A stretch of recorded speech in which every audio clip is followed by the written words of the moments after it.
বাংলাদেশের সময় রাত 9:30টায় বাংলাদেশের অন্যতম জনপ্রিয় ভারত বিরোধী ছাত্রনেতা ওসমান হাদি সিঙ্গাপুরের হাসপাতালে কাল শেষ নিঃশ্বাস ত্যাগ করেন। এই ওসমান হাদি পর্বকে নিয়ে ভারত এবং বাংলাদেশের মধ্যে শেষ 3 দিনে সম্পর্ক অত্যন্ত জটিল এবং খারাপ জায়গায় পৌঁছেছে। বাংলাদেশ সরকার প্রথম থেকেই শুধুমাত্র অনুমান ক্ষমতার উপর ভিত্তি করে দাবি করে এই ঘটনার পিছনে ভারত দায়ী। তারা বলে ভারতের মাটিকে ব্যবহার করে এই ধরনের হত্যালীলা করা হয়েছে। এমনকি তারা এটাও দাবি করে যে এই ধরনের হত্যালীলার পিছনে যিনি জড়িত তিনি পালিয়ে গিয়ে ভারতে আত্মগোপন করেছেন। কিন্তু এর সপক্ষে কোনো নির্দিষ্ট প্রমাণ, তথ্য কিছুই তারা ভারতের হাতে কিন্তু তুলে দিতে পারেনি।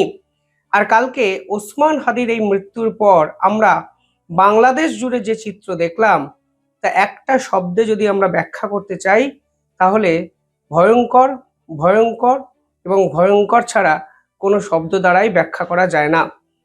শুধুমাত্র অনুমান ক্ষমতার উপর ভিত্তি করে আর কিছু ছাত্র নেতাদের উস্কানিমূলক কথাবার্তার উপর ভর করে বাংলাদেশের জামাতিপন্থী কিছু মানুষ রাস্তায় নেমে এলেন। হাজার হাজার মানুষ যে জিনিসগুলোকে ধ্বংস করলেন, নষ্ট করলেন, তা যে আসলে বাংলাদেশেরই সরকারি সম্পত্তি, বাংলাদেশেরই সম্পদ, তা কিন্তু তারা বুঝতে পারলেন না। এই পুরো ঘটনায় নেপথ্যে দুজনের কথা বাংলাদেশে ভীষণ মাত্রায় আলোচিত হচ্ছে। ইউটিউবার পিনাকি ভট্টাচার্য এবং ইলিয়াস, যারা নিজেদেরকে সাংবাদিক হিসাবে দাবি করলেও বিদেশের মাটিতে বসে লাগাতার হুমকি, হুঁশিয়ারি, উস্কানি দিয়ে বাংলাদেশের সাধারণ মানুষকে রাস্তায় নামান এবং সাধারণ মানুষকে দিয়ে এরা ব্যক্তিগত স্বার্থ চরিতার্থ করেন। সবার প্রথমে আমরা দেখলাম কালকে প্রথম আলোর একটি অফিস সম্পূর্ণভাবে জ্বালিয়ে দেওয়া হলো। এক্ষেত্রে প্রশ্ন উঠবে, কোথায় গেলেন বাংলাদেশের সেনা প্রধান? তিনি কি শীত ঘুমে আচ্ছন্ন? বাংলাদেশের আইন উপদেষ্টা, স্বরাষ্ট্র উপদেষ্টা, এমনকি প্রধান উপদেষ্টা মোহাম্মদ ইউনূস ঠিক কোথায় আত্মগোপন করে আছেন সেটাও তো একটা বড় প্রশ্ন। প্রথম আলোর পর ডেইলি স্টার, অত্যন্ত প্রভাবশালী এক সংবাদপত্র, তার অফিস কিন্তু দাউ দাউ করে জ্বলতে আমরা দেখলাম।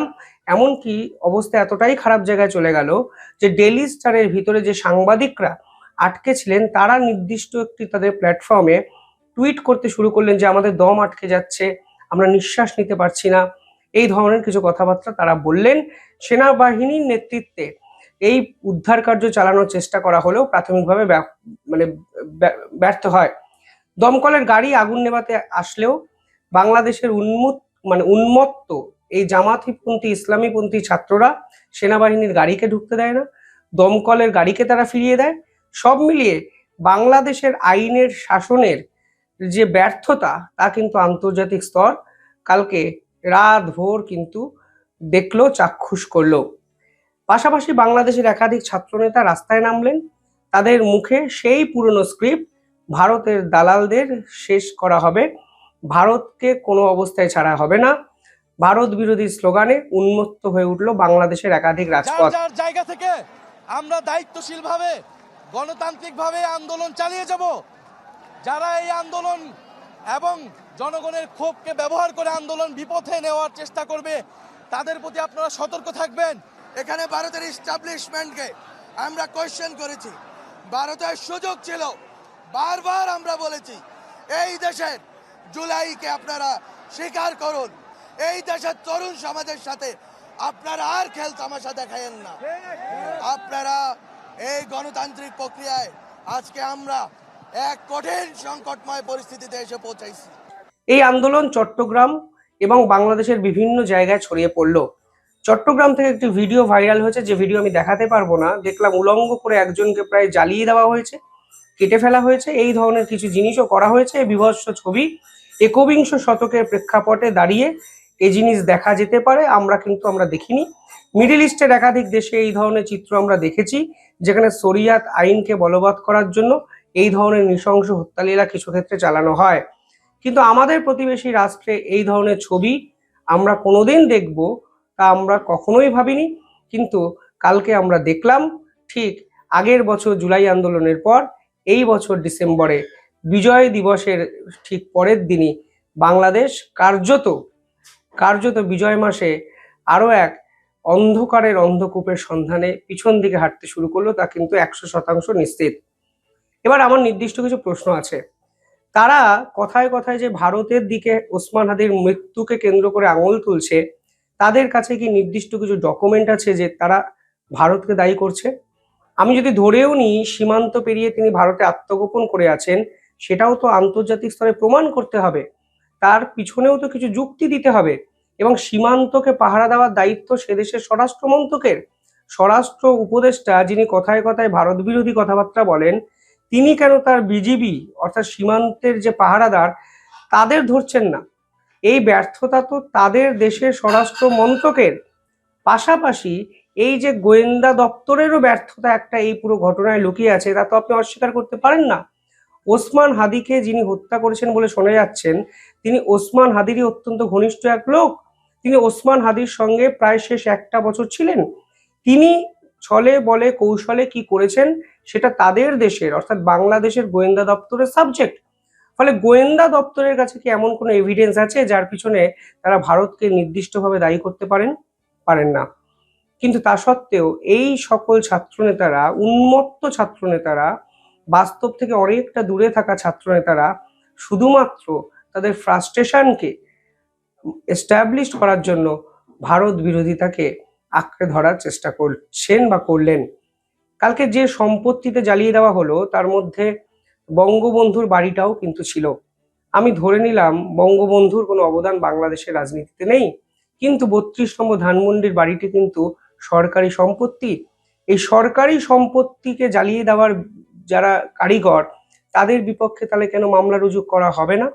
মোহাম্মদ ইউনূস তো বলেন এটা উন্মত্ত জনতার বহিঃপ্রকাশ, কিন্তু কত সাধারণ মানুষ রাস্তায় নেমেছিলেন, আর কত ছাত্রদের কিছু তাবেদার, জামাতিপন্থী উমেদার এবং এই সমর্থকরা রাস্তায় নামে এই ধরনের হত্যালীলা বাংলাদেশ জুড়ে কালকে রাতভর করলেন, সেই হিসেব সরকারকে তো দিতে হবে।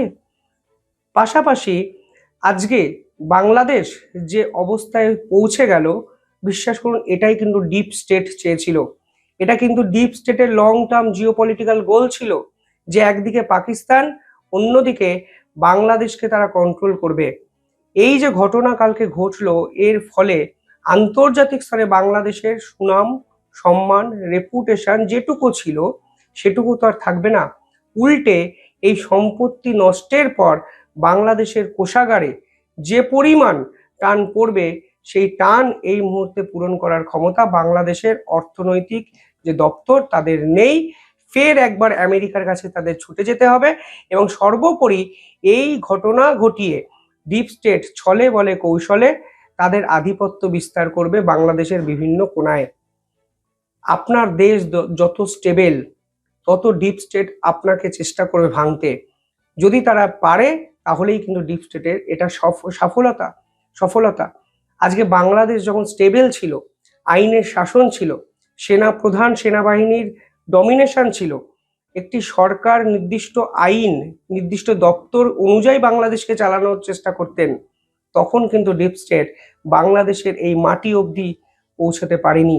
আর পৌঁছাতে পারেনি বলেই তারা কিন্তু সেন্ট মার্টিনস দ্বীপটিকে নিয়ে শেখ হাসিনাকে প্রস্তাব দিতে বাধ্য হয়েছিলেন। যদি তারা সামাজিক ডিস্টেবিলাইজড করতে পারতেন তাহলে তো সরকার অবধি তারা পৌঁছতেনি না। আমি যদি আজকের দিনে দাঁড়িয়ে ধরেও নিই শেখ হাসিনার সময় 100টা ভুল ছিল, শেখ হাসিনা 100টা ভুল করেছেন, কিন্তু আজকের দিনে দাঁড়িয়ে বাংলাদেশের যে ছবি আমরা দেখছি, তা কি শেখ হাসিনার ওই পর্বটাকে কোনো অবস্থায় আমরা ক্ষতিপূরণ টাইপের করতে পারলাম, নাকি উল্টে আরো অনেক বেশি ক্ষতি করে দিলাম? পারলাম না।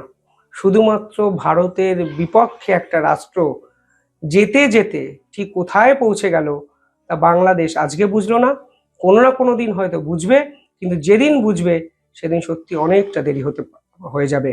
আর যে সকল জামাতপন্থী সমর্থকরা কথায় কথায় ভারতকে দায়ী করছেন, তারা কি নির্দিষ্ট কোনো কারণ বলবেন যে যাদের বিপক্ষে তারা অভিযোগ করছেন তাদের এক্স্যাক্টলি দোষটা কি? কথায় কথায় ভারতীয় আধিপত্যের বিপক্ষে লড়াই, আধিপত্যবাদ মানেটা কি? আপনারা আমাদের থেকে চাল, ডাল, দুধ, বিদ্যুৎ এগুলো নিচ্ছেন, আপনারা নেওয়া বন্ধ করে দিন না। কে বলেছে আপনাদের আমাদের থেকে নিতে? কিসের আধিপত্যবাদের কথা আপনারা বলছেন? কিসের 7 সিস্টার্সকে কেটে নেওয়ার কথা বলছেন? কিসের চিকেন স্নেককে টুকরো করে দেওয়ার, ভেঙে দেওয়ার কথা আপনারা বলছেন? বাংলাদেশকে নিয়ে তো ভারত এই ধরনের কোনো কথা বা উস্কানিমূলক কথাবার্তা শেষ 1 বছরে বলেছে বলে আমার জানা নেই। আপনারা একটা ইস্যু ক্রিয়েট করছেন, আপনারা একটা প্রবলেম তৈরি করছেন, আপনারা সেই প্রবলেমের সলিউশন চাইছেন, সলিউশন করতে না পেরে রাস্তায় নেমে আপনারাই আপনাদের দেশের সম্পদ, দেশের সম্পত্তি দাউ দাউ করে আগুনে জ্বালিয়ে দিচ্ছেন। আন্তর্জাতিক স্তর শুধু দেখছে, ভাবছে, হাসছে।